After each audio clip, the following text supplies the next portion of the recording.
Dies ire, dies illa, solvet seculum in famiglia. Bago natin simulan ang kwentong ito, gusto ko lang ipaalala na ito yung kasunod ng Imbita ng Aswang 2. Medyo tuyot na kasi yung lalamunan ko doon sa unang part.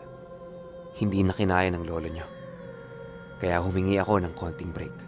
Tsaka, salamat nga pala doon sa una nating video. Sobrang bilis ng likes pero ito na yun. Banatan na natin to. Ang kwentong ito ay hango sa totoong buhay.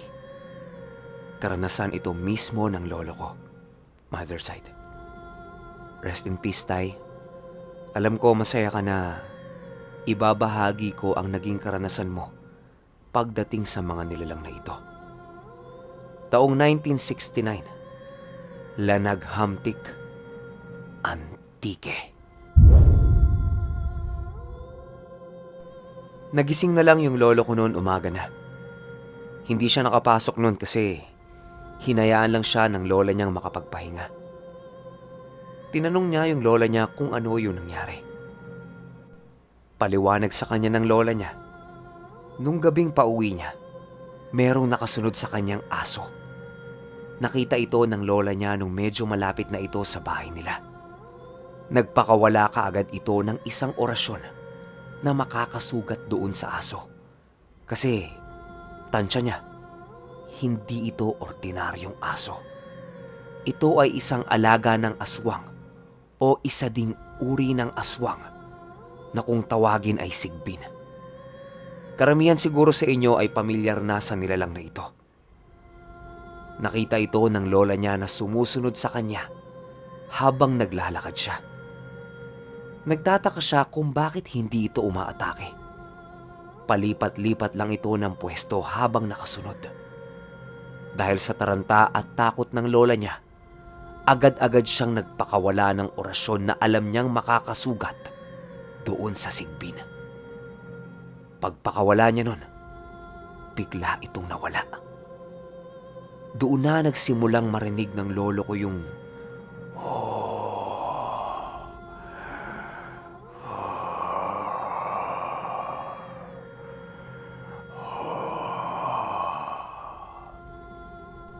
tapos kasabay niyan, yung naamoy niya na dugo.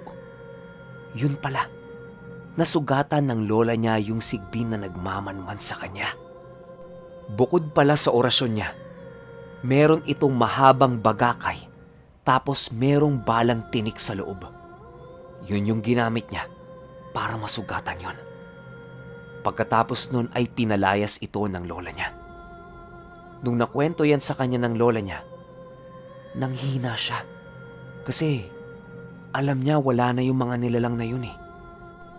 Tapos andyan na naman. Di ba nga, trauma siya sa nangyari sa kanya noon. Kaya mula nung mangyari yon, halos 3 araw siyang hindi pumasok. Nasa bahay lang siya kasama ang lola niya. Sa sobrang pag-aalala sa kanya ng mga kaibigan niya, pinuntahan siya sa bahay. Tinanong siya kung bakit hindi na siya pumapasok. Marami na naghahanap sa kanya sa eskwela. Tapos ayun, kinuwento niya lahat. Nung narinig ito ng mga kaibigan niya, nagtawanan silang lahat kasi naniniwala pa siya sa mga ganun. Ayan na naman sila. Nagbuyo na naman sa lolo ko. Asar dito, asar doon. Mga tipikal na magtotropa. Yung lola naman niya, nakatingin lang sa kanila habang natatawa-tawa na rin. Kwento nitong magtotropa na to, tuwing gabi nang haharana pa rin sila doon sa babae. Pero 2 gabi na silang hindi pinapapasok sa bahay. Pinapasok lang sila nung unang gabi na kasama yung lolo ko. Tsaka nung sumunod na gabi pero hindi nila kasama ang lolo ko nun. Ang sabi nila, mamayang gabi babalik sila ulit. Tinanong nila kung gustong sumama ng lolo ko sa kanila. Siyempre, ilang araw na ding hindi nakakalabas yung lolo ko eh. Kaya ang sabi niya sasama siya. Matapos ang usapan nila na yon, umalis na yung mga kaibigan niya. Lumapit sa kanya yung lola niya. at sinabi nitong narinig niya lahat ng usapan nila. Kaya ang ginawa ng lola niya, meron itong ibinigay na kulay itim na bato sa kanya.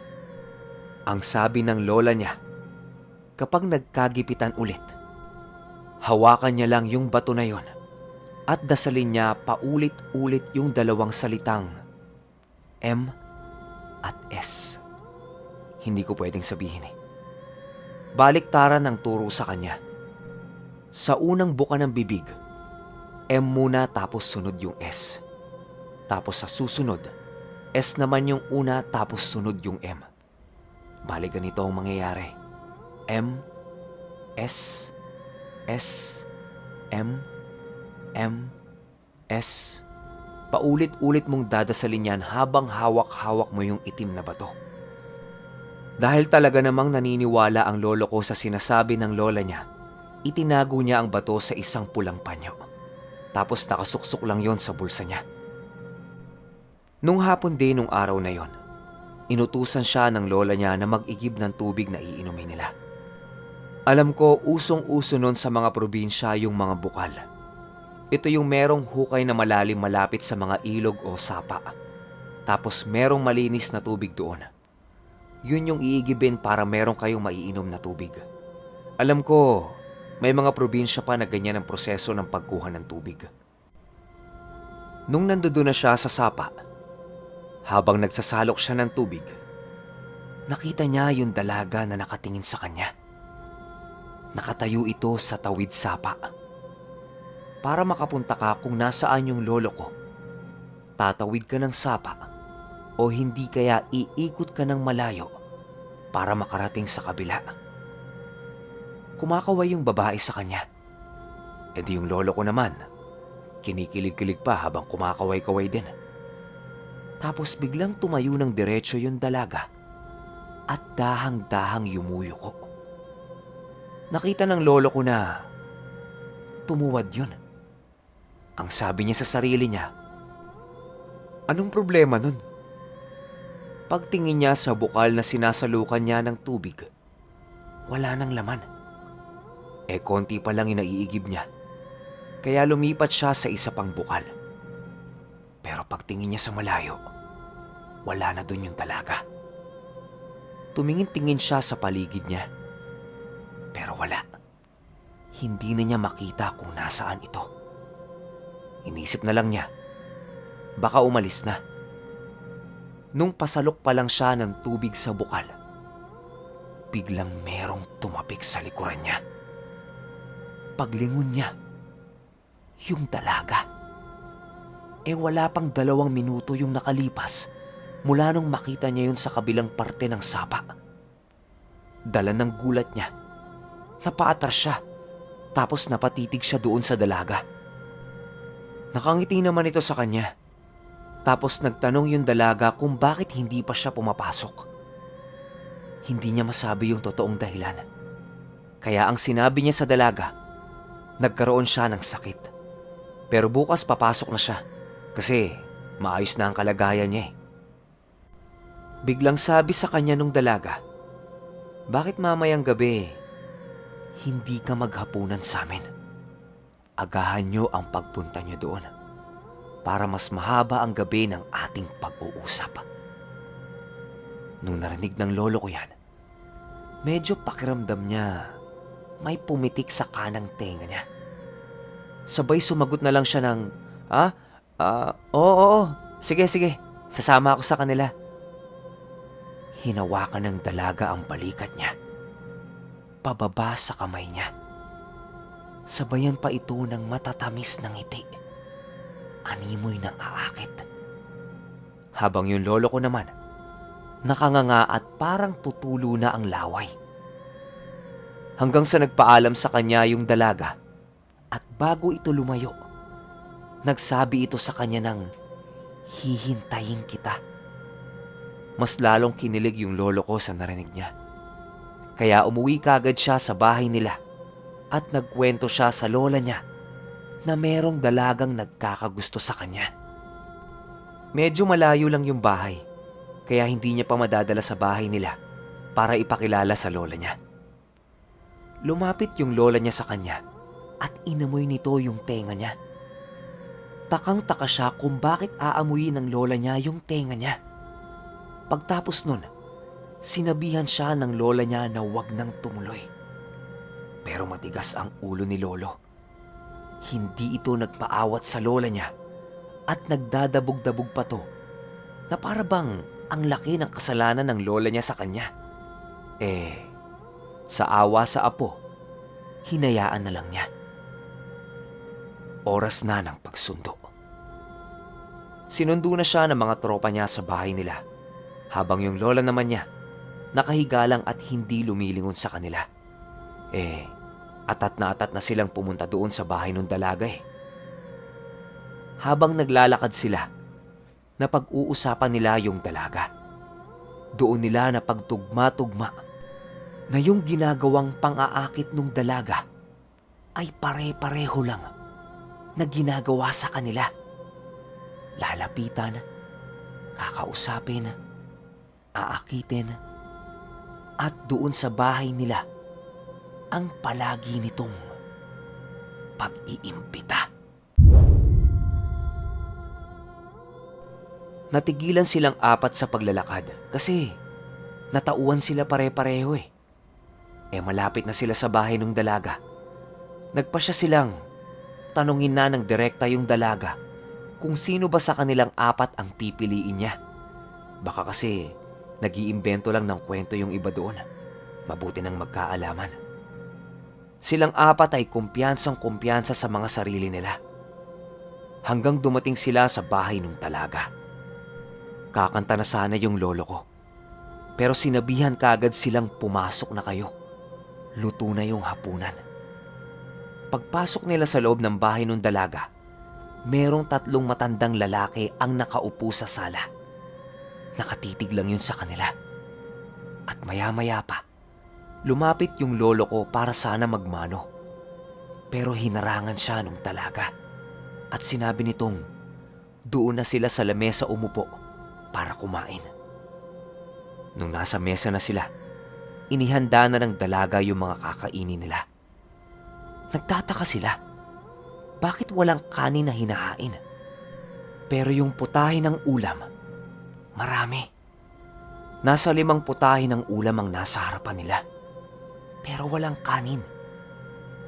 Yung lolo ko, medyo nakakaramdam ng kakaiba. Sinisiko niya si Pogi. Nagbibigay siya ng senyas dito na umalis na sila ng bahay. Si Pogi, walang pakialam. Sumandok pa ito ng pagkain. Tapos yung 2 pa nilang kasama, kumuha na din. Habang yung dalaga, nakatitig sa lolo ko. Pero sa pagkakataong ito, dilat na dilat yung mga mata ng dalaga. Animoy naninindak ito. Inalis ng lolo ko ang tingin niya doon sa dalaga. Tapos hindi pa rin siya sumasandok ng pagkain. Habang yung mga kasama niya, sarap na sarap sa mga kinakain ito. Maya-maya pa, yung dalaga na ang kusang nagsandok ng ulam niya. Pag-angat pa lang nung sandok sa ulam, nakita ng lolo ko na merong nahulog na kalahating tenga. Kalahating tenga ng tao. Inilagay yun sa mangkok ng dalaga at inihain sa kanya. Naduduwal-duwal na yung lolo ko. Ang pumasok sa isip niya, magpanggap siyang bumalik yung sakit niya para hayaan siyang makauwi ng dalaga. Tumayo yung lolo ko at nagduduwal-duwalan siyang tumakbo sa bintana. Nung nandun na siya sa bintana malapit sa sala, wala na yung 3 matanda. Yung itsura ng mga yon, hindi na makakatayo kung walang aalalay sa kanila. Pero wala na. Hindi nila alam kung nasaan na. Habang naduduwal-duwal yung lolo ko, lumapit sa kanya yung dalaga. Sabay bumulong ito sa kanya ng, "Alam ko wala ka ng sakit. Itigil mo yung pagpapanggap." Nanlaki ang mata ng lolo ko at mas lalo itong umarte na naduduwal siya para mapansin ng mga kasama niya na hindi maganda ang lagay niya. Biglang nagtayuan yung mga kasama niya sa lamesa para puntahan siya. Lahat yun ay natatarantang nagtatanong sa kanya kung ayos lang ba siya. Humingi ng tubig si Pogi doon sa dalaga para iaabot niya sa lolo ko. Nung naglakad yung dalaga papunta ng kusina, sinabi ng lolo ko sa kanila na, "Umalis na tayo. Aswang tong pamilyang to. Pare-pareho tayong mamamatay kapag hindi tayo umalis. Yung mga kinain nyo, isuka nyo pag uwi nyo." Natigilan silang lahat. Tapos yung mga mukha nila, hindi naniniwala sa lolo ko. Hanggang sinabi niya na, "Nasaan yung tatlong matanda? Sige nga, wala na. Nakita nyo bang may tumulong para makatayo sila? Wala, di ba? Oh, asa na?" Doon na sila medyo natauhan. Kaya ang ginawa nila, wala nang sabi-sabi ay nagtakbuhan sila palabas ng bahay. Nung bumababa na sila ng hagdanan, merong kumalmot sa paa ng isa sa mga kasama nila. Sumigaw ito dahil sobrang hapdi nung kalmot. Inakay ito ng lolo ko, tapos tuloy sila sa pagtakbo. Paglingon nila sa bahay, patay na ang lahat ng ilaw dito. Medyo mabagal yung pag-usad nila, gawa nga ng meron silang kasamang may tama sa paa. Nakakarinig na sila sa paligid ng iba't ibang paghinga. Animoy, naghihintay lang ito ng tamang pagkakataon kung kailan sila aatakihin. Nung nandun na sila sa magkahiwalay na daan, nahati sila sa dalawang grupo. Kasama ng lolo ko yung may sugat at kasama ni Pogi yung isa pa nilang kasama. Biglang nawala yung mga ingay sa paligid. Akala ng lolo ko, hindi na sila sinusundan. Pero mali. Narinig na naman ng lolo ko yung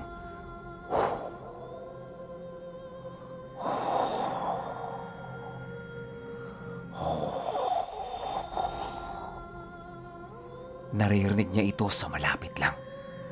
Paglingon ng akay-akay niya sa likod nila, nakakita siya ng malaking nilalang na tumatakbo gamit ang dalawang braso nito at mga paa. Maihahalin tulad ito sa isang unggoy. Sigaw siya ng sigaw na malapit na silang abutan, hanggang sa itinulak ng lolo ko yung kaibigan niya sa talahiban. Tapos sumunod siya doon. Nagtago sila sa ilalim. Habang naririnig nila sa paligid nila yung tunog na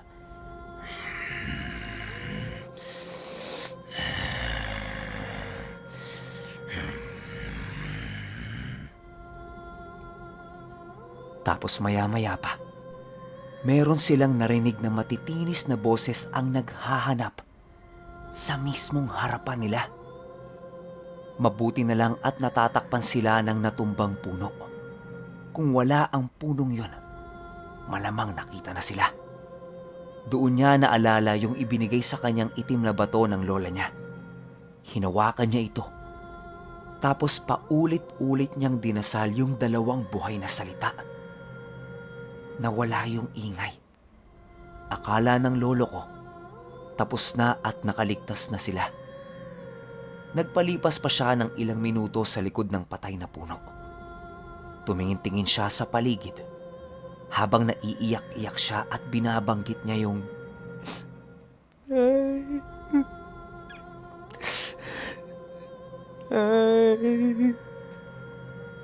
wala na lahat ng ingay.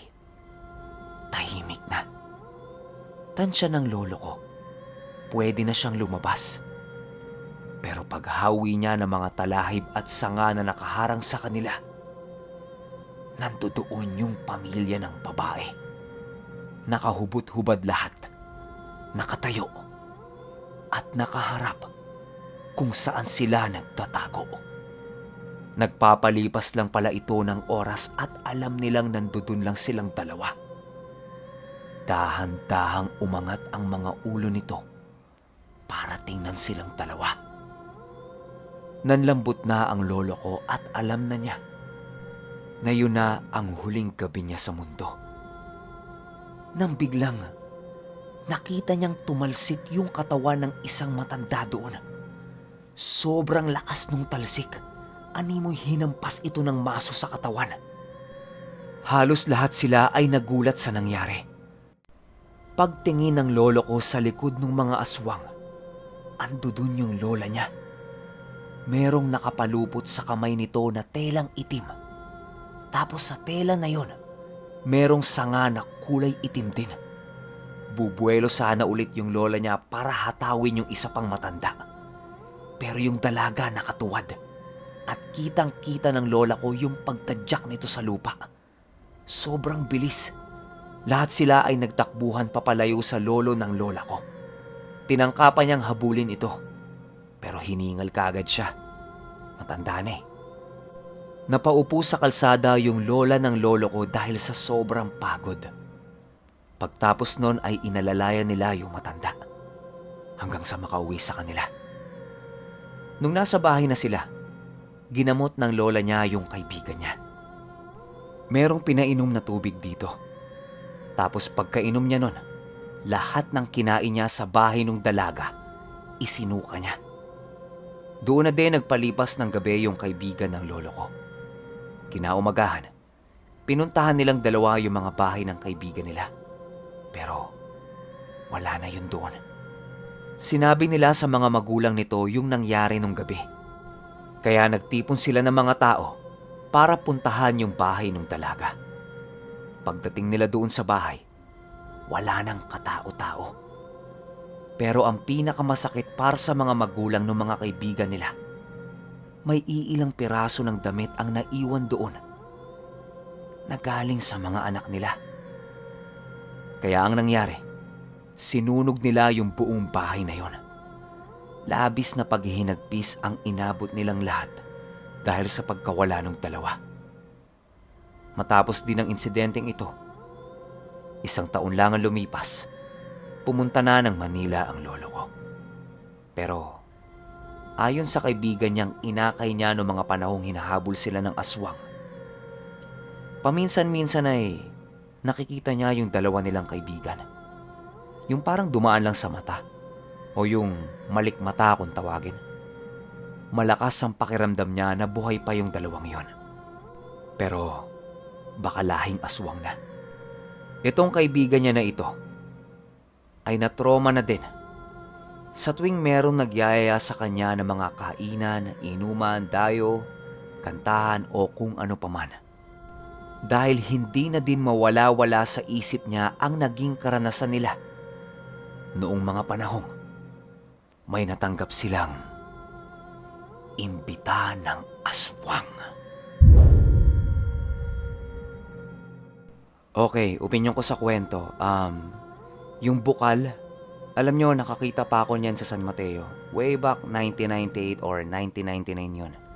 Nangyari sa amin nun, may bukal na hinugasan namin ng tsinelas. Hindi naman namin alam na bukal yun eh. Tapos merong lokal doon na galit sa amin kasi nadumihan yung kinukuhanan nila ng tubig. Kaya ang ending, naligaw kami sa ilog ng San Mateo noon.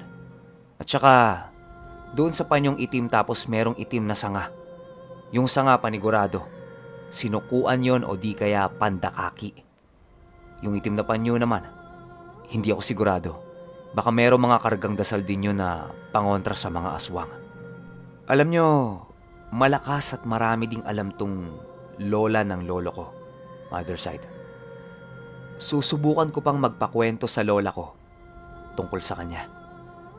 Tanong din natin yung pangalan. Pero sa ngayon, ito na muna. Kung may mga comment kayo sa kwentong ito, comment nyo lang sa baba para mapag-usapan natin. Or baka kasi meron akong hindi nabanggit na makakatulong sa mga listeners natin. Paki-comment na lang. Yun lang. Hanggang sa susunod na kwento. Salamat.